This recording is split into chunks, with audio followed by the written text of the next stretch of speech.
Mbote bande kona kati na koleso masia nzambe apambola bino lisusu mukwalelo to kwazi suna kati ya mission na biso dites nos pasteurs Trobi émission na biso dites nos pasteurs émission aux arabes bilingue des fois tout le bac français lingala notre langue congolais que monton soit dans biso par-ci par-là le beaucoup nzambe za nayo tout le bac souvent que dans notre mission tout en a souci de dire la vérité parce que la Bible dit vous connaîtrez la vérité et la vérité vous affranchira dans le livre de Jean chapitre 8 verset 32. Donc si le Fils vous affranchit, vous serez réellement libre. Nous avons besoin que vous soyez affranchis par Jésus lui-même dans nos émissions Tobunda Kamingi pour parler la vérité, chercher un thème vous allez important pour que tout cela et le monde baninga sur si la parole de Dieu. Mon frère, ma soeur, tout vraiment humble. Nous sommes ensemble avec des amis. On va commencer à débattre sur un point. Aujourd'hui, on va prendre la dépendance d'alcool. La dépendance d'alcool pour le chrétien. Comme on expliqué dans ceux qui il y a des amis parmi nous, des fois, comment s'en sortir. Il y a d'autres qui savent que croient qu'ils ont un problème de vivre la vie. C'est pourquoi on va passer avec des versets bibliques pour essayer un peu de vous expliquer en détail. La dépendance d'alcool, toujours sur l'anglais, normalement, il y a des gens qui croient que les chrétiens ont une dépendance d'alcool. Non. Les chrétiens, pendant qu'ils sont des fois, ils traversent des moments difficiles parce que les gens en tâtonnant.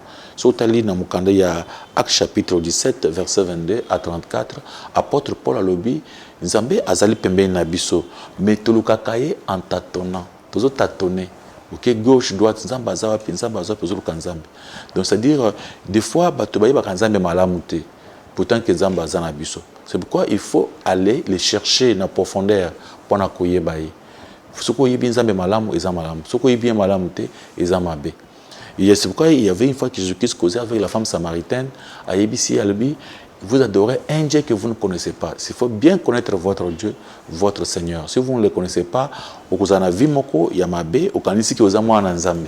Donc vous pratiquez des ordres en croyant que vous avez makambo bon nzambe. C'est pourquoi Jean chapitre 4 verset 24 le dit Dieu est esprit. Il faut que ceux qui l'adorent en esprit et en vérité. Il y a d'autres personnes qui adorent Dieu en mensonge. Non, il ne faut pas adorer Dieu en mensonge. Quand vous adorez Dieu, il faut que vous en ayez la vérité. Donc, vous assure que Nzambe azamulimu, il faut que vous ayez na katia molimu, na katia malobanaye ya solo. Donc, ce que vous avez Nzambe na katia malobanaye te, ezali mabe, Donc, il faut que vous ayez makamuna Nzambe na bosolo. C'est pourquoi toujours senga bande kona biso, bakotangela biso na mukanda 1 Corinthiens chapitre 6 verset 9 à 11. Là, on va voir quand même dans cet endroit comment Kambo Oyo Nzambe azo continuer pour passer ce conseil pour tout kokotika. Batangi so na kombo sur papa Georges. 1 Corinthiens chapitre 6 verset 9 à 11. Ne sachez-vous pas que les injustes n'hériteront point les royaumes de Dieu? Ne vous y trompez pas, ni les impudiques, ni les idolâtres, ni les adultères, ni les efféminés, ni les infâmes, ni les voleurs, ni les cupides, ni les ivrognes, ni les outrageux, ni les ravisseurs n'hériteront les royaumes de Dieu. 11. Et c'est là ce que vous étiez, quelques-uns de vous. Mais vous avez été lavés, mais vous avez été sanctifiés, mais vous avez été justifiés au nom du Seigneur Jésus-Christ par l'Esprit de notre Dieu. Merci. Vous avez entendu ensemble qu'on a donné une liste de gens qui ne reconnaissent pas le royaume de Dieu. Et dans ces listes-là, on a cité aussi les ivrognes. Donc, ivrogne, basal n'a même peu d'égalité. Bien, au commun un ivrogne, azandenge moko, na infamé, la PD, moi, PD, na mutomela masanga, bazo cha moko. Donc, babi, boye que batu nyonso ya milangwa bakokota maloba na Nzambe. Ne savez-vous pas que les injustes n'hériteront point le royaume de Dieu? Ne vous y trompez pas, ni les impudiques. Donc, injuste wana bazu penga wana, comment pe mumeli masanga aza injuste. un papa le bakayo masangeza pour mettre les ivrognes batomela milangwa na bandumba na miyibi na ba nyoso wana baza batu moko après nzamba lobi eza eloko bozalaki mais ba sokoli bino ba purifier bino parce qu'il y a beaucoup de nzamba lobaka oh biso za ba Christ za libre oui dans cette liberté vous a lavé vous a purifié pour ça ba œuvre malam alors ne vous y trompez pas muto milango akomona nzambe te komikosa te pourquoi muto milango akomona nzambe te uza ndenge moko na bato nyonso bauti kotanga awa muto milango na pede na muyibi nyonso ndenge moko na ba homosexuel donc boza na nzungu moko alors il faut que yebake milango eza eloko mabe na mukande ya Marc chapitre 2 verset 17 yesu abana loba lobi muntu oyo azobela nde aza na pusa na munganga c'est-à-dire yesu ayaki mpona bamalade ingelo banini ngana yo tozalaki mpe ndenge wana bato ya milangwa bato ya vi nyonso wana bato nyonso batangi ya muntu na yakoloba te ke amonaki yango te mais Dieu était venu il a envoyé son fils dans ce monde pour nous sauver alors tout celui qui se sent malade qui se sent dans cette situation il faut qu'il dépend Jésus-Christ pour Jésus-Christ asungaye vraiment dans nzoto na biso oyo tolikana ba difficulté makasi il y a des choses qui toko komati. Même les chrétiens ne peuvent pas dire que non, parce que quand chrétien, j'ai la honte d'aller pour le côté de non. Parce que ce temps, dans le Romains chapitre 8, verset 23, pendant que nous sommes commis à l'olate, le col jusque-là, tout s'entacapé par douleur, par incompétence et belles dans la carte nabiso. Donc, tu ne jamais dans la perfection, tu ne commis parfait. Mais tu l'as pour y arriver. C'est pourquoi Zambazo Sengabiso Abi. Koyeba kobo sanate bato nyonso ba vie ya mabe ba komona nzambe te donc ce que za muto milangwa ba tsholo kola muyibi ba tshebino na nzungu moko il faut faire attention je me disais pourquoi nzambe azo compliqué bato ya milangwa azo compliqué bango boy ba kotangela biso na mukande ya Proverbe chapitre 20 verset 1 okumona ke nzambe atasiso que non mutu nyonso oyo azana vie ya milangwa il n'est pas un homme sage il y a quelqu'un qui point pour lire ce verset Proverbe 20 verset 1 oui. Nous lisons au nom de Jésus. Amen. Les vins et mon cœur, les boissons fortes sont tumultueuses. Quiconque en fait excès n'est pas sage. Ici, selon la Bible, Moumeli Masanga n'est pas un homme sage. Tu veux être un homme sage. Parce que la Bible nous dit dans le livre de Ésaïe chapitre 11. Vous avez Ésaïe chapitre 11, premier verset dit, on parle de l'Esprit de l'Éternel. L'Esprit de l'Éternel, c'est l'Esprit de l'intelligence, de la sagesse. Mais Moumeli Masanga n'est pas sage. Moutamilango n'est pas sage. Babi, pour être sage, on ne parle pas de la sagesse de ce monde. On peut dire que mais la masanga, mais la jamba au tanga. Parce que mon étudiant est belé bazaka. Bien on a étudiant sur la jamba té, sur la yoga courte. Tout ça en sens na yoga té. Ça c'est yoga yoga té. Parce que sagesse il y a ba Christo, il y a ba ensemble. On parle de cette sagesse. L'Esprit de l'Éternel, c'est l'Esprit de l'intelligence, de la sagesse et de la crainte de l'Éternel. Soit le bi, Moumeli Masanga n'est pas sage. Moutou Azan pour ça Milangwa n'est pas un homme sage. Moutou Azan vit à Milangwa, vit à Kumela Masanga, Azali Moutou Amaelete. C'est pourquoi on interdit l'alcool. Parce que on peut sa sagesse. Verset 17 lobby, celui qui aime la joie reste dans l'indigence. Celui qui aime les vins et l'huile ne s'enrichit pas. Là, dans 21, verset 17, le dit, celui qui aime la joie est dans l'indigence. Et celui qui aime le vin et l'huile ne s'enrichit pas. Balobi, mouto alingabingi vi ya joie na kende komela masanga na ba na vanda boy. Mouto na apambola makate, mais pas s'enrichir. Donc bazo bake mouto alingaba ambiance. Il y a genre de ambiance makasi. Donc ba ambiance babi batwana bako s'appauvrir parce que la richesse ya monene puzana awa ezaya koyeba nzambe le gens ici o balinga o lenga milangwa baza batumoko bazo ko s'appauvrir bango moko Dieu n'aime pas que ozala kolinga milangwa sinon oko s'appauvrir nous avons avancé batangi 23 20 Proverbe 23 le verset 20 ne sois pas parmi le buveur de vin parmi ceux qui font excès de viande. Ok, ça va. Mon frère, ma soeur, voilà ce que la Bible nous dit ici. Ne sois pas parmi les buveurs de vin. Kozala muntu te, kozala na kati ya bato milangwa te. Donc nazoka mwa yo za après to mela masanga, oza pas so mela masanga. Donc oza na kati ya bato milangwa, bato ba komona nzambe te. Babi kozala na vie wana te, eza vie mabe. Kozala na parmi bato mela masanga te. Donc masanga penza ba pekisi yango. Partir verset 30, bakotanga on muke, batanga verset 30 muke, chapitre 23. Proverbe 23, le verset 30. Pour ceux qui s'attardent auprès du vin, pour ceux qui vont déguster du vin mêlé, Avancez. ne regarde pas le vin qui paraît d'un beau rouge, qui fait de perles dans la coupe, qui coule aisément, il finit par mordre comme un serpent, par piquer comme un basilic. Babi masanga eza kitoko na komuna. Mais après masanga eswaka lokola nyoka. Masanga kotala kamata pambate. Eza goût et lokola bijou. Surtout on a verre, liqueur, vin, prémisse, skol. So ba chiro na kacha verre. Et opesa kitoko pour somela. Mais nzamba zoloba kotala kamata yango pambate. Pour nous les chrétiens ce n'est pas bien. Dieu ne nous permet pas d'être dans cette vie-là. Vie à Milangwa, vie à Masangwa, vie à Joa Makasi. Parce que nous avons Joa Makasi. Nous avons la place à Milangwa. C'est ce que toi tu veux.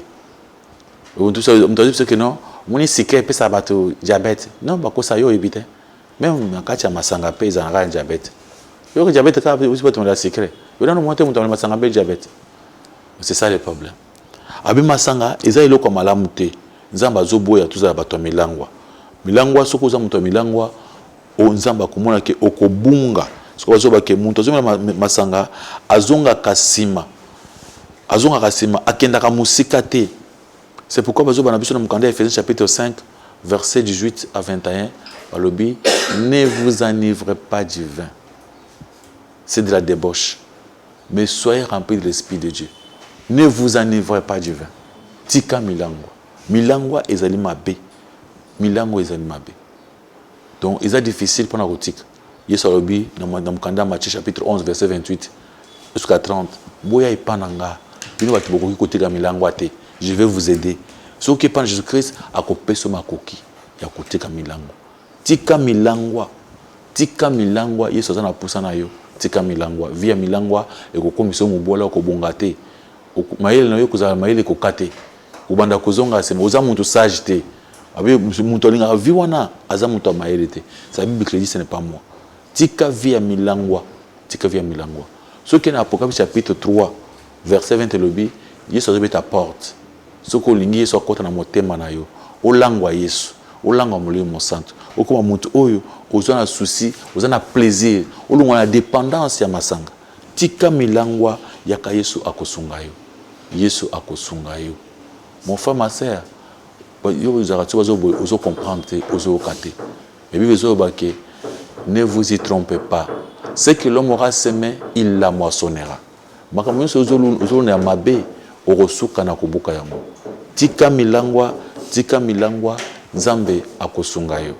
On a compris ensemble que Masanga, Dieu n'aime pas Batomé la Masanga. Nzambe a ce conseil. Mon frère, il y a plusieurs versets bibliques. Surtout quand on a fond pour te voir, c'est verset wana torokate. Obaya nana beaucoup. Surtout que ba kuna nzamba bana ko ngate bato bazaba santo bazana via masanga. Et surtout pour les gens tels que des pasteurs, des prédicateurs, des sacrificateurs. Nous sommes tous un royaume de sacrificateurs. Mais il y a des sacrificateurs spéciaux où Nzambe a choisi ça qui pour basala musala nae. Au bazo kamba ba ecclésia. Yo na niveau no mela masanga. C'est très dangereux. Le niveau comment tu es pasteur vraiment, hein? Ozo convaincre que non, Yesu asaki masanga mukolo ya nani ya fête. Ou masanga basaka na masanga baliker. C'est ça le problème. Que Dieu vous bénisse. Les amis sont là. Qui est prêt avec la question? Je le dis masanga. Ils allaient loko malamute, ils allaient loko mabe et c'est que biso nyonso toyeba ke ba Kristo Yesu alingi tumela masanga. Masanga obi mutomeli masanga akomona Nzambe te. Azande moko na muibi, ne moko na bandumba na badultère. Question nanga d'abord. To sur la mingi na ba frère o ba mela. Bango ba pesaka argument que Bible et pekisa masangate mais Bible pekisande kolang. Po ba mona verset mon côté na Bible lobi ne buvez pas, mais ba mona ba verset le ba ne vous enivrez pas. Est-ce que ba dans a raison? Merci. Bazan a raison, parce que tu peux ce verset, il y a Proverbe chapitre, c'est quel verset? Ne vous enivrez pas. Ne regardez même pas au vin. C'est Proverbe 23, verset 30. Batanga verset 1. Wana et le but que la tape en bâté. Bango to le but comme elle. La Bible nous demande même de ne plus me regarder. Kouta la tape mis sur bâté masan. Habitant aux autres là encore pamba déjà, c'est mauvais. Babi mouton ça me la masang. Babi mouton ça me la masang. Proverbe chapitre 23, le verset 30. Pour ceux qui s'attardent auprès du vin, pour ceux qui font déguster du vin mêlé, ne regarde pas le vin qui paraît d'un beau rouge, qui fait de perles dans la coupe et qui coule aisément. Ne regarde pas. Ne regarde pas. Ils ont kota la thé. Kota la masangate. Comme elle déjà c'est déjà musique. Parce que déjà une fois que nous là, on a un esprit. Avec kota la thé. Donc il y a juste le cas à même le fait seulement de regarder, c'est interdit. Avançons avec des questions. Merci Pasteur Richard pour la parole. Oui. On a une question moko. Namoni au PCB livre il y a Proverbe chapitre 20 verset 1. Au PCB livre il y a Proverbe chapitre 23 verset 21. Maintenant katia namoni ming bazolo bela bato bazo melango na excès.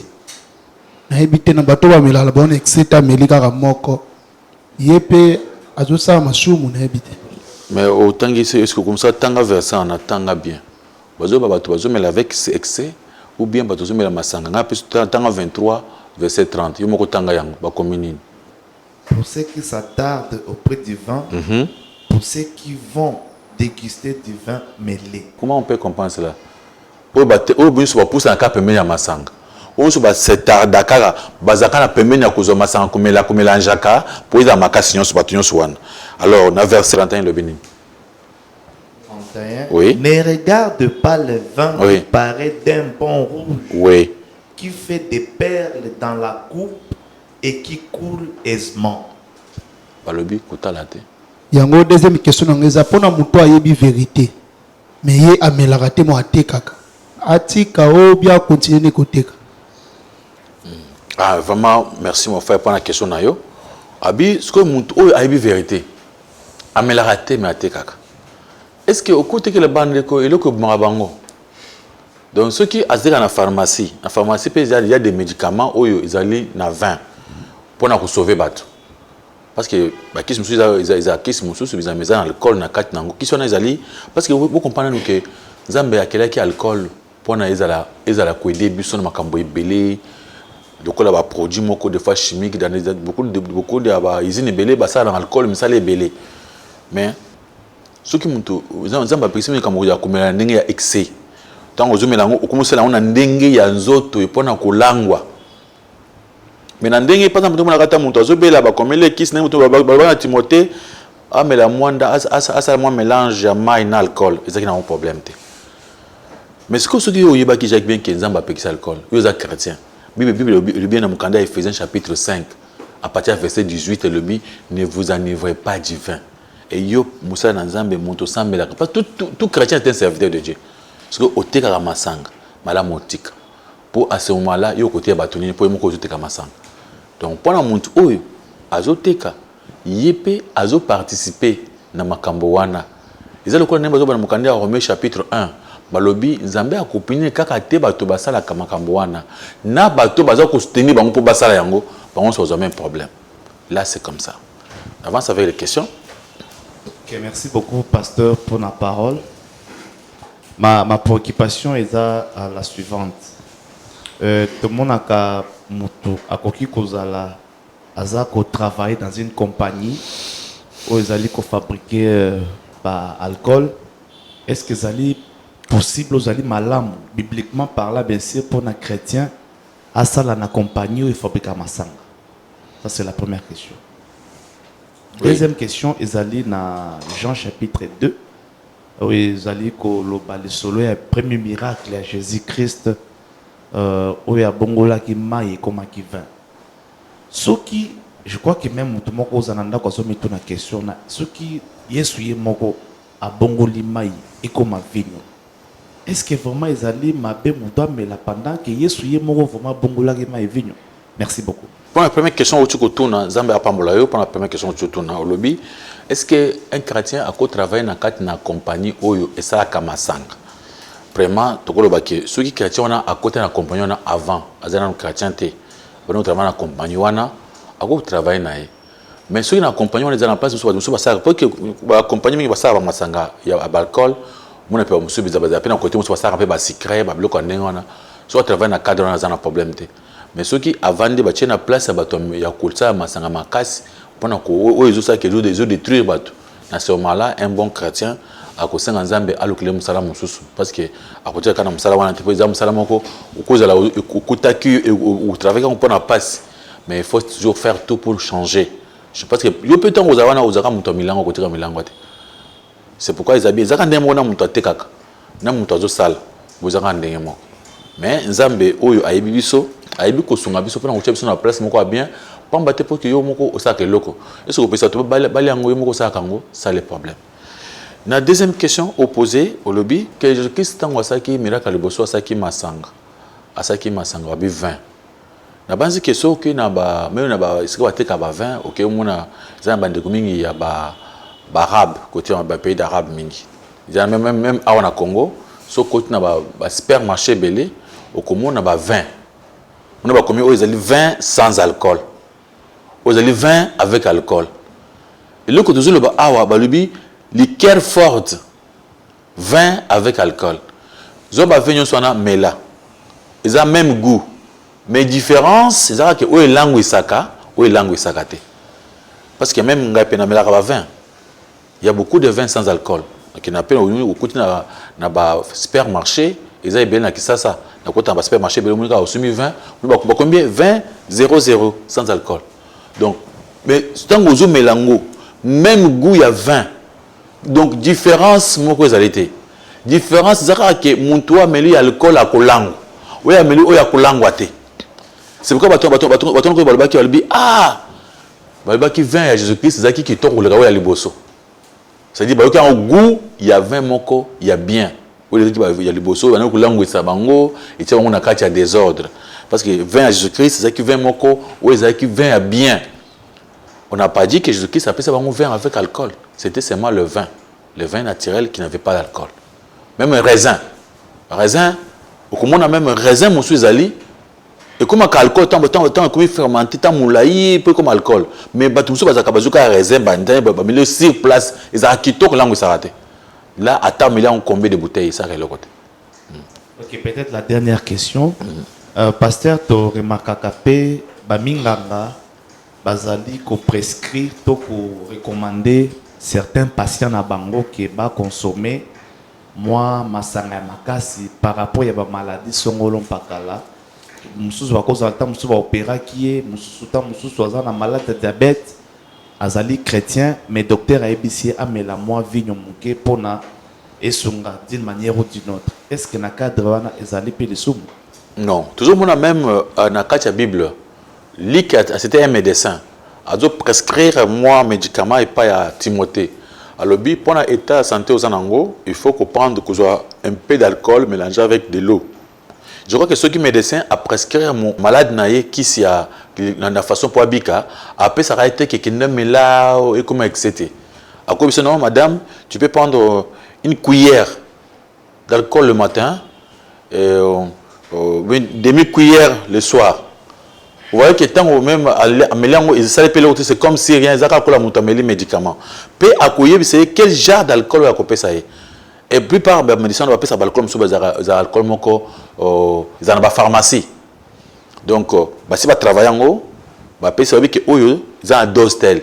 Pour musu ko bi ça que une cuillère on a liquide dose et boumie. Il dit bah comme bongo. Mais un vrai médecin ne peut pas dire seulement quelqu'un qui est mélange dans alcool. À ce moment-là boumie parce que à quoi 2 heures mélaté. Parce que bah médecin puis l'eau qu'on a bango nyonso ils a calculé. Mais les pommes aux années, on a des païens belés, bah profane, qui ne sont pas des médecins. en train de dire aux gens, oh ngai tata moi sanga baba kamela alcool pour ayoka kinani ni bon passe, on peut mettre l'alcool. Parce que alcool au médecin a pesa qui na dose, na mesure, l'on mesurer nango. Tout le temps aujourd'hui c'est montre que non, attends moi sanga pe bana on pesa alcool. Justement mon temps pe azuka bouteille alcool hein, amélie. C'est comme ça, au comme ce que la mambo il y a autrement bato muto zobela ke pa ba ndeko ba tradi ba pesa 25 litres ya maïs sur café mais là tongola tout ça muto zokufa. Parce qu'il n'y a pas de dose. Il faut que l'alcool, ait la dose pour que parce que l'alcool est mabété. Zamba qui a alcool pour la misale belé.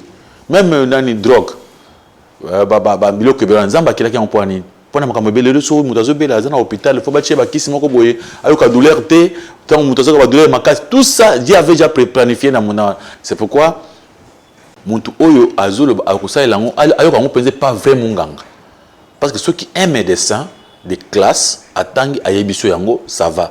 Mais ceux qui, ils allaient monter que nayokaki, balobaki, namuna, wana koyokate.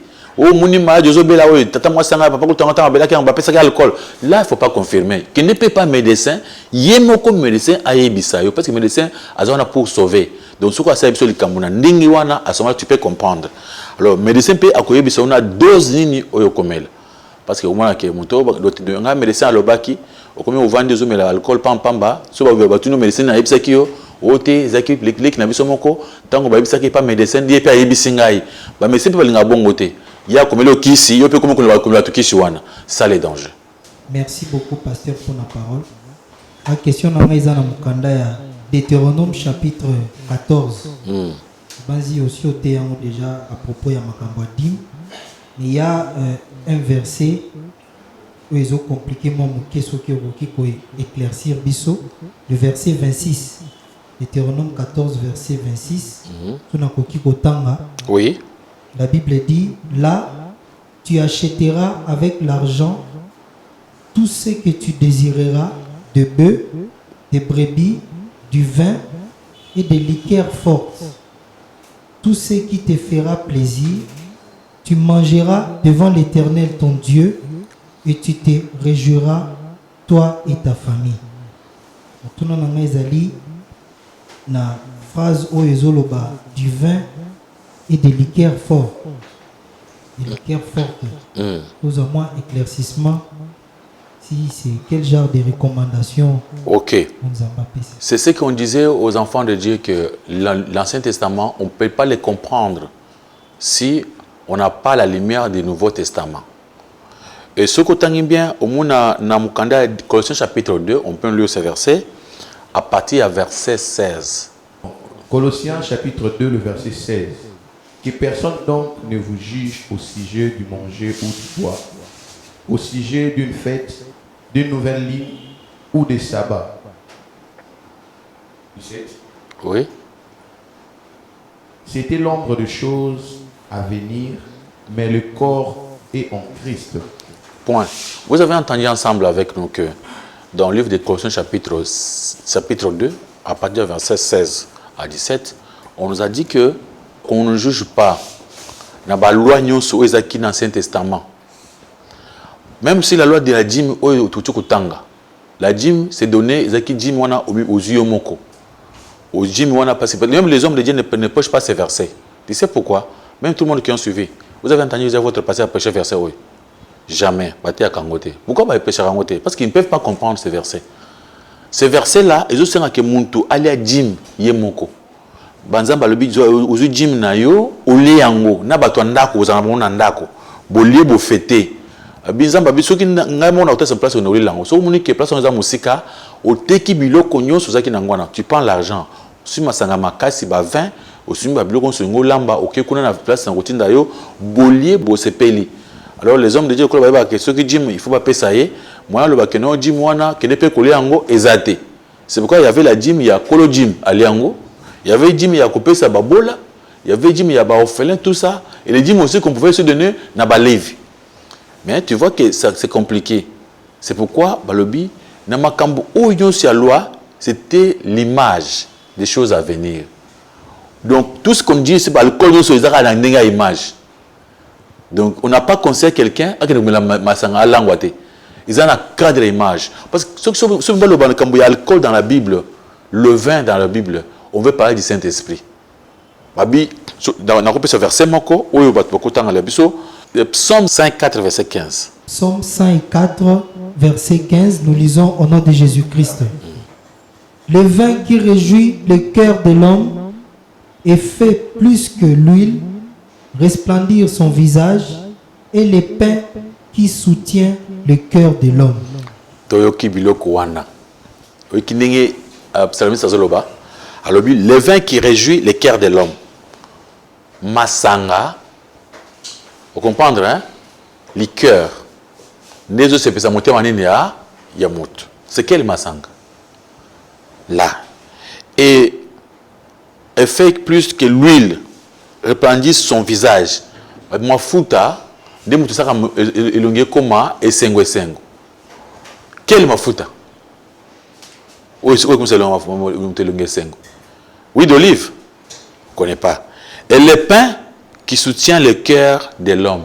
Quel est ce pain qui peut soutenir le cœur? C'est vrai.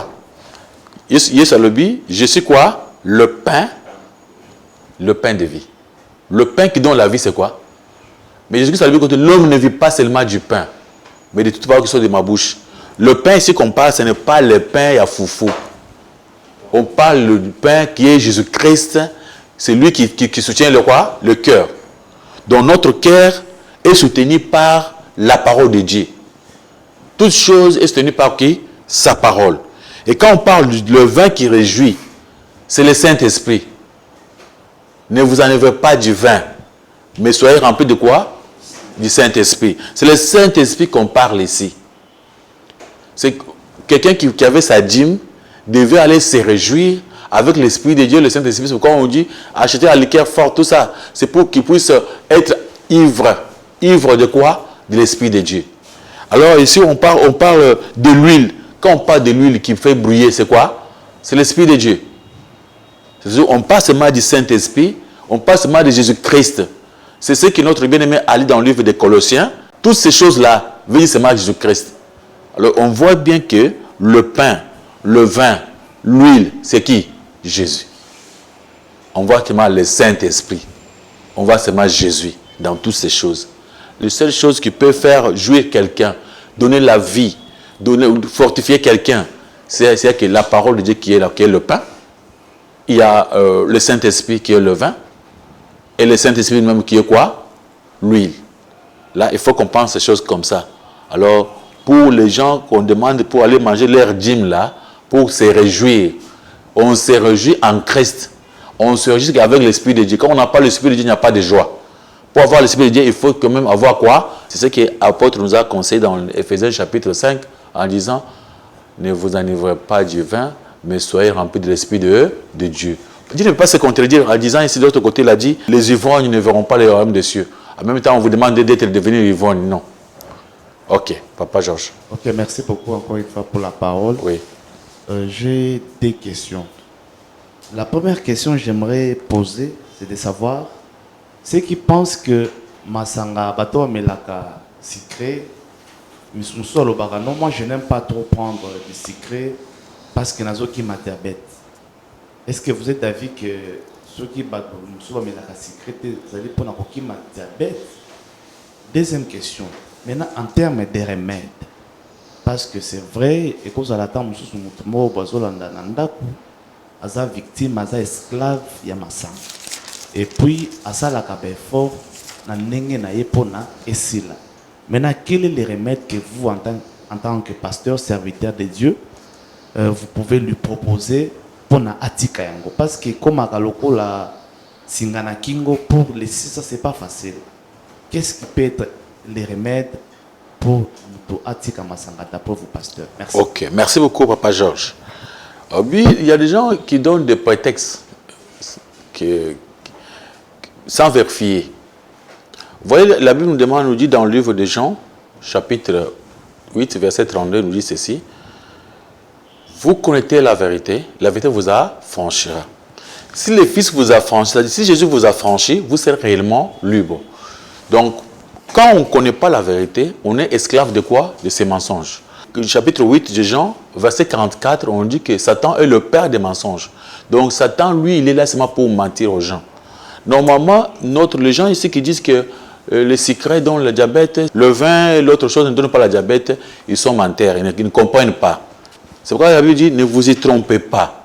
Les gens qui se trompent, peut-être sans le savoir. Parce que si vous cherchez les scientifiques, ceux qui ont été masanga, pose la macasse nanda kwa libala, faut que me la masanga. On vous dira des choses comme ça bizarres, hein? Mais quand on a un scientifique bien, non, parce que ce n'est pas le cas. Masanga eko ko pesa mutu makasi anda kwa libala te, au compte ils ont détruit mon mobile nanda kwa libala comme foti. Ah, ngana kamaki. Tu médecin, on avait fait comme ça j'ai fait que dans notre émission, on doit chercher un médecin qui peut nous aider aussi à expliquer ces choses. Et expliquer que non, babi que masanga c'est que n'est pas diabète, masanga pas diabète. Non, diabète c'est makambo ya secret na makambo masanga te, mais il faut que la secret mingi te tant aux âge moko avancé, mais diabète c'est makambo ya nzoto na yo, ndé mutu zo bana ko ba problème ya ko ya ko gérer sucre.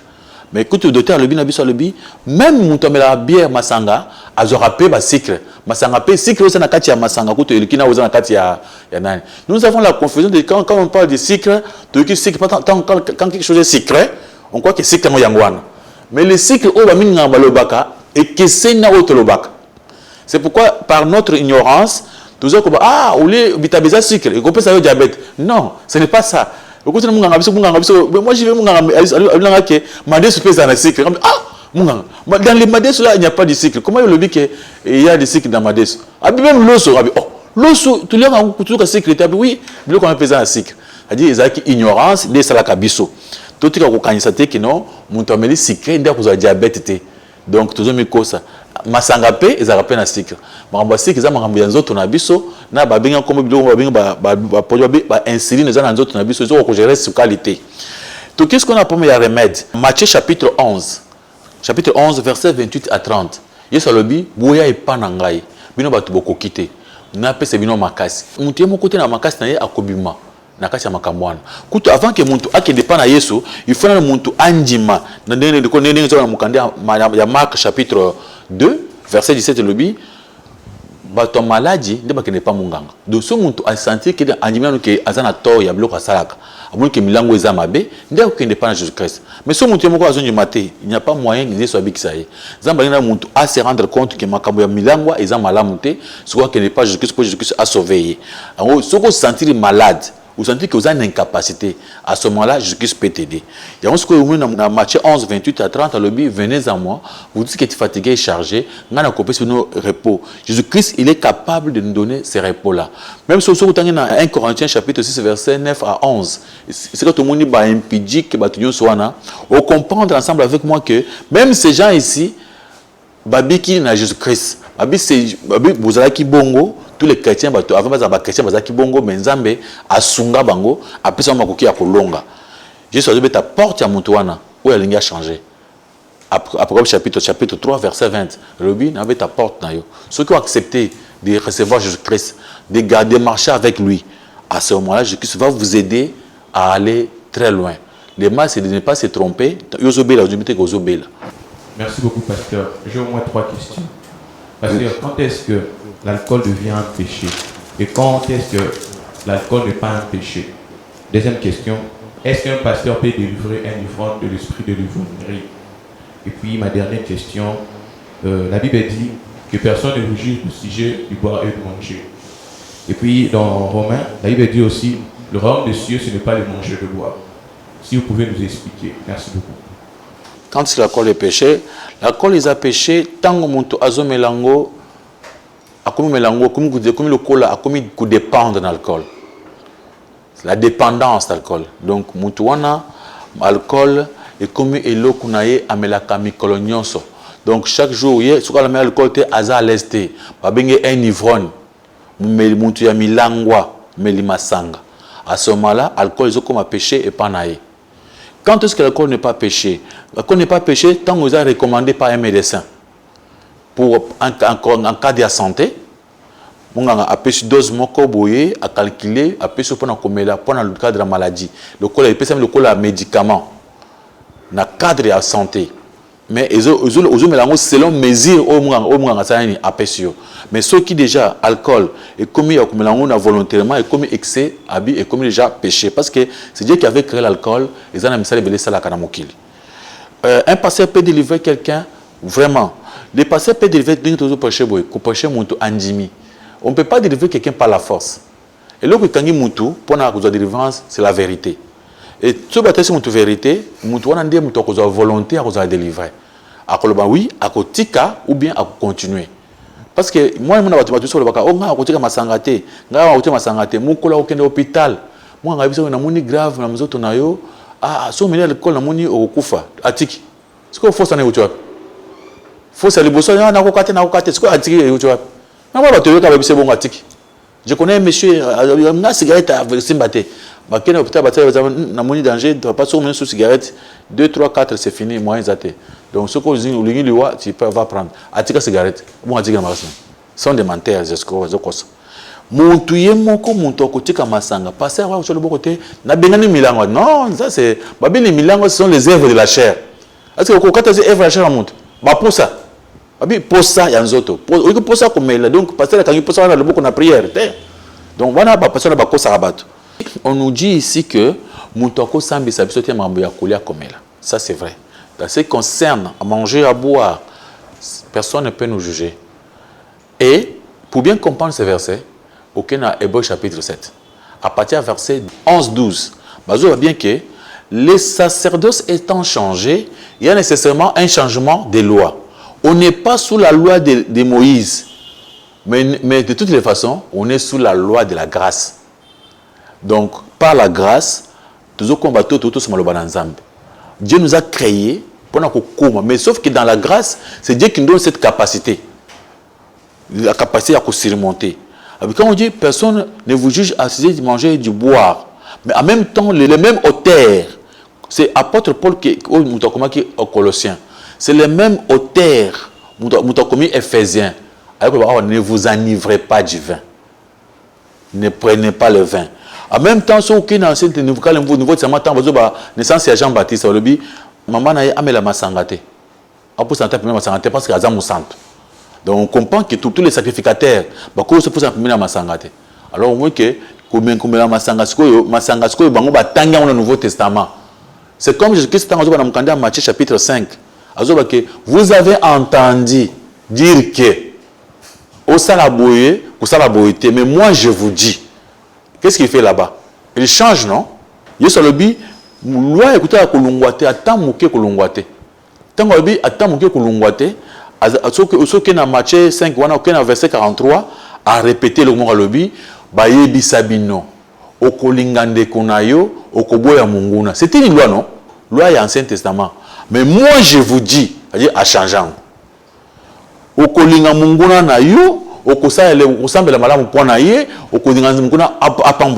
il a fait ce changement-là. C'est pour nous prouver que Jésus-Christ était venu, pas pour détruire la loi, mais pour nous kokisango. Il était en kokisango, c'est pourquoi il nous a donné cette façon de comprendre les choses. Alors, ceux qui va juger yoté, ils ont masangate. 1 Corinthiens chapitre 5, verset 9. Jusqu'à 12, oui. Je vous ai écrit dans ma lettre de ne pas avoir de relations avec les impudiques, non pas d'une manière absolue, avec les impudiques de ce monde, ou avec les cupides et les ravisseurs, ou avec les idolâtres. Autrement, il faudrait sortir du monde. 11. Maintenant, ce que je vous ai écrit, c'est de ne pas avoir de relations avec quelqu'un qui, se nommant frère, est impudique, ou cupide, ou idolâtre, ou outrageux, ou ivrogne, ou ravisseur, ou n'est pas même manger avec un tel homme. Vous avez entendu maintenant? Ici, on nous interdit même, c'est le même auteur qui nous interdit de ne plus être un ami des ivrognes. Pour les ivrognes, on ne peut pas coopérer avec un frère qui est ivrogne. Bien aimés, soyez bénis, que Dieu vous bénisse. Je crois que nous tendons vers la fin de notre émission. Et vous avez aussi des questions à nous poser, que vous pouvez aussi même nous écrire par le mail Dieu va vous bénir au nom de Jésus-Christ de Nazareth. Amen.